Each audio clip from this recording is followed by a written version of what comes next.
Hey everybody, how's everybody doing out there? This is, of course, Stream Punk Reacts, Americans React To, and we're going all the way over to the great nation of Japan and Bo-Taoshi. This is a sport with an unprecedented 150 players on each side, 75 on offense, 75 on defense, and the rules are very simple. Basically, get that guy and get that pole down 30%.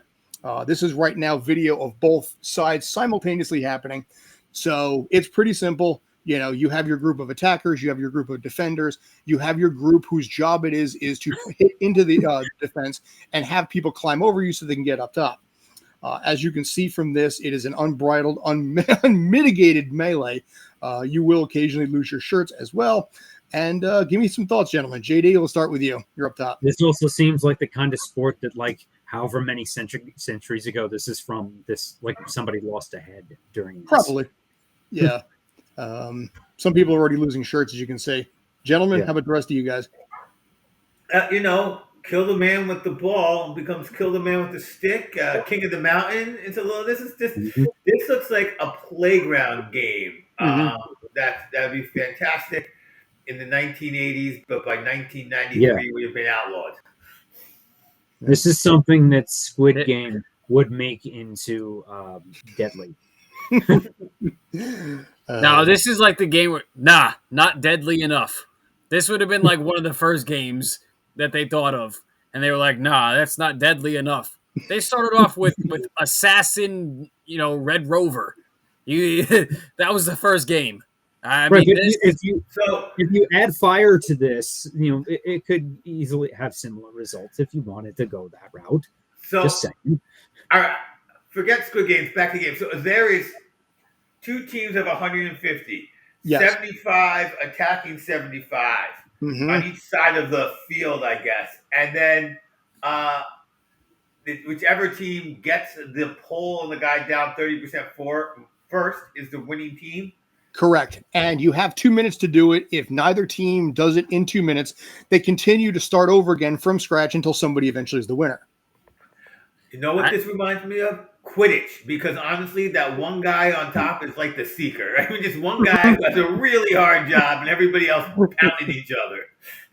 I feel like this is the scene in World War Z when they're trying to climb over the wall and they're all piling on top of each other. First off, if you don't make the team, like, you got to be pretty terrible to not even make the team. I mean, is there like a strategy?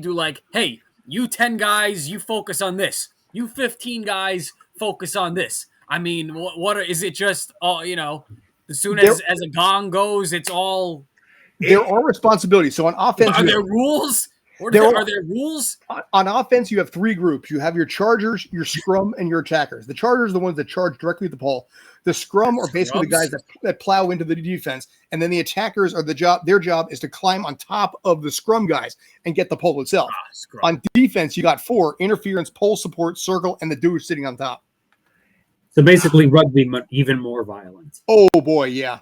I mean, this, I got to say, I like the symmetry of that. That actually is pretty damn cool. But who determines who gets to be on top? Because I mean, the coach. What's so special about that guy? And throw him on top there, like the same concept as cheerleader. I don't know. There's an audition process for this.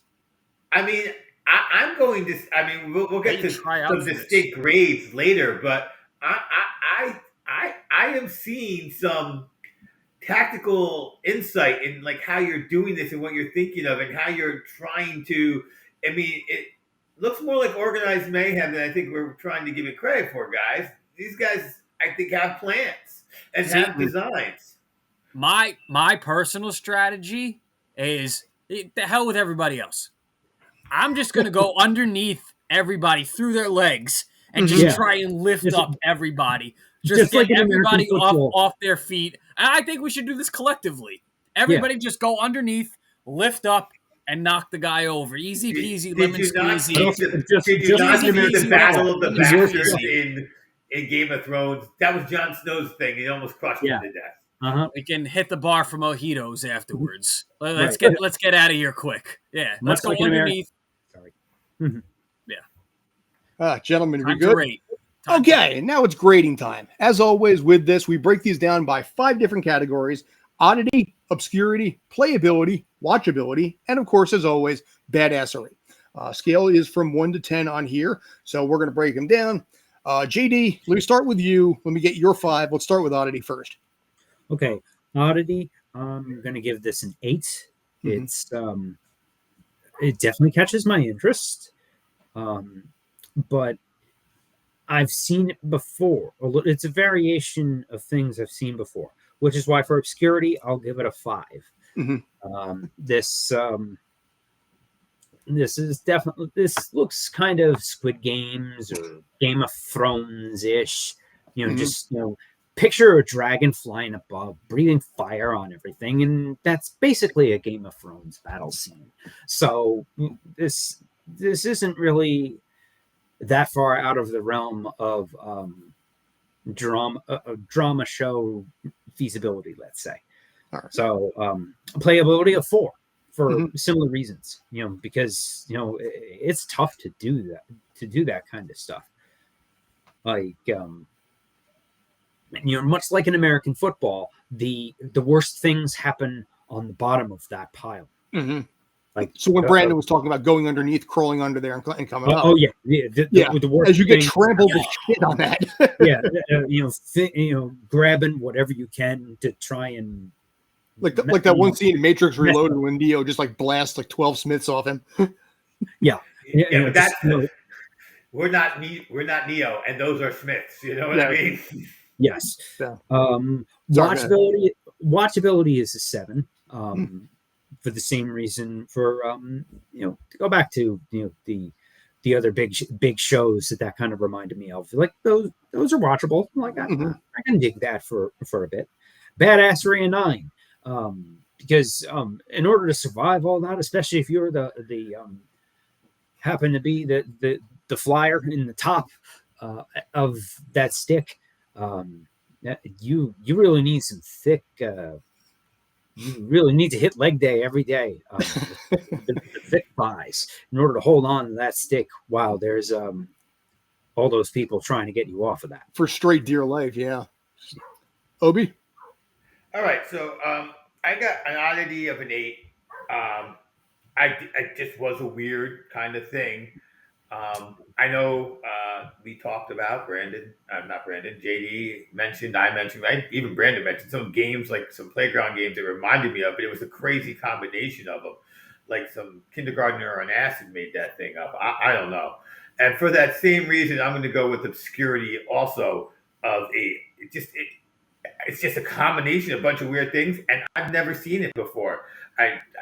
Not something I've ever seen, heard of, or been around. So we can go full 8. I'm gonna give it 8 there. Playability, that's a 3. I'm getting old, and I know I'm not getting involved in a scrum of 7 guys, let alone 75 guys. There's no way I could be the seeker on top, balancing on that stick. There's no way I could do Brandon's plan of going underneath and moving guys. No, I just can't do it. I get beaten up, crack my back, end of story. Watchability, 5, but if somebody told me exactly what was going on, I can see it climbing up the ladder as I understood the sport and the chaos better. I think the hardest thing about watchability for this game to me was both teams are at the same time. So which one would I watch if I'm a fan? And that really stuck with me. So that brought it down to a 5. And badassery, I'm going to give it the full 10. That was.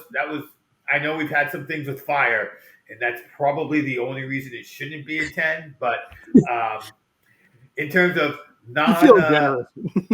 I'm feeling like to use JD's fantasy metaphor, this isn't fantasy, so there isn't fire. So I'm going to give it the full 10. Nice. Brandon, how about you, sir? All right. For oddity, I'm going to give it a 7. I think this, if this were, I mean, obviously this is something to have been in more ancient, older times. It's very primitive in terms of stuff like that. So I think that part of it makes it seem a little odd. in terms of us as a modern day, Mhm. sports, or just as a modern day person, that might seem a little bit odd. Same thing with this obscurity. I'll give it the same 7 for similar reasons. Playability, I think, depends on the position, but I would give it a solid 4, Mhm. 5, maybe, just depending. Like if you're at the bottom and you're really just all up in everybody's business, there are certain parts, there are certain people that guaranteed you're not doing anything. Mhm. Like you're not contributing in any way, shape, or form. Like you may be in the whole pile, but you individually, you ain't doing jack squat. So I think there's some parts of it that are playable. I think being at the top, holding on for dear life. I think you got to have a lot of core strength, a lot of leg strength, like you guys said before. For me personally, if I could play this, I'd like to be in that 3 or 4 middle of the pole guy where I'm just like curb stomping on guys' heads. Like that's cool. Like I could do that. I got Get out some that inner range strong there. legs. But overall playability, I'll give it a 4. More on the non-playable side generally. Watchability, I kind of got to give it the same 4, Mhm. maybe 5. I'll give it a halfway mark, just because like it's repetitive. Like it's the same thing every single time, Mhm. trying to knock this tower down with somebody on it, and like with both teams going at the same time, it's just it feels repetitive. And a couple matches in, I'm good. You've seen all you could Yeah. see, really. Mhm. But badassery though, I'll still give it that solid 9. I think, yeah, like the top part, holding on for dear life like you're on a jackhammer. I I'm don't think turning that it's into I don't think an it's as animated GIF, by badass the as way. the other, the guys down below. So that saves it a solid, perfect 10 out of 10 for me. But a 9 out of 10 on the badassery. Overall, a pretty chaotic, primitive sport. Fair. For me personally, and I'll be quick, I think, with this one, oddity, I'm only going to give it a 5. I think this is one of those sports that has been dated for such a long period of time. Obie had mentioned earlier on kill the guy with the ball, which was something that we used to play in Waldwick, which basically had that one single rule: kill the guy with the ball. This is not that far from it. So oddity, I'm going to go 5. Obscurity, I think I'm going to go more 7 on something like this, only because of the fact that you need 150 people to do this. And that by itself makes it pretty damn obscure because of the fact that you're not going to be able to actually get 150 people, 75 on each side, who are willing to do this, and as a result, it keeps it obscure and not so mainstream.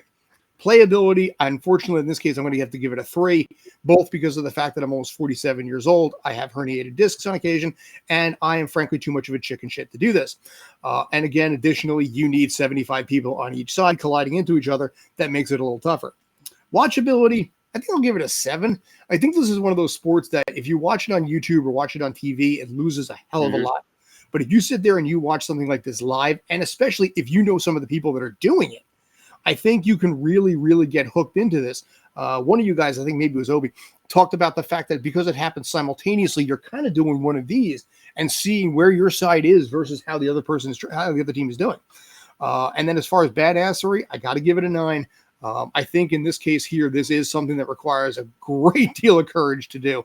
And if you were however, the only reason I'm not doing a 10 is because of the fact that if you were that one person way back in the battlefield, that person that just the only thing you're doing is just kind of like pushing your hand on the entire pack. That's the only reason I get it. But none. All right. So. I think though, real quick, I want to see if you guys agree. How many are on each team? You said 75. Yeah, I think it was 75. 157 I out think on if you took- 75 defense. Yeah, 70, 150 okay, all right. 75 offense, 75 defense. Okay. So If that's you took 300 out- people playing the game, right?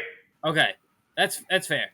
If you took out 20 people on both sides, maybe even 25 people on both sides, it might seem more like there's actually a lot of different things going on. Because it's just a pile.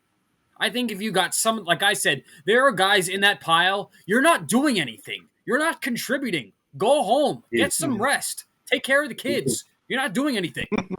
You can. I think if you got some guys out of there, opened up the space a little bit more, I think then you could really get something interesting. Well, it kind of like going from rugby 15s to rugby 7s that, adds something for some folks, like me particularly. All right, so that's going to do it for us. Thanks as always for tuning in. This is Stream Punk Sports. Americans react to Bo-Taoshi in the great nation of Japan. As always, like, comment, and subscribe. We kind of all hate our jobs and we don't want to do them anymore. If you have any questions, drop me a message at streampunksports@gmail.com. I'm Scott. That was Mr. JD Walker, Mr. Obie Spencer, and Mr. Brandon K. Thanks as always for tuning in. You guys are awesome. Take care. Have a good one.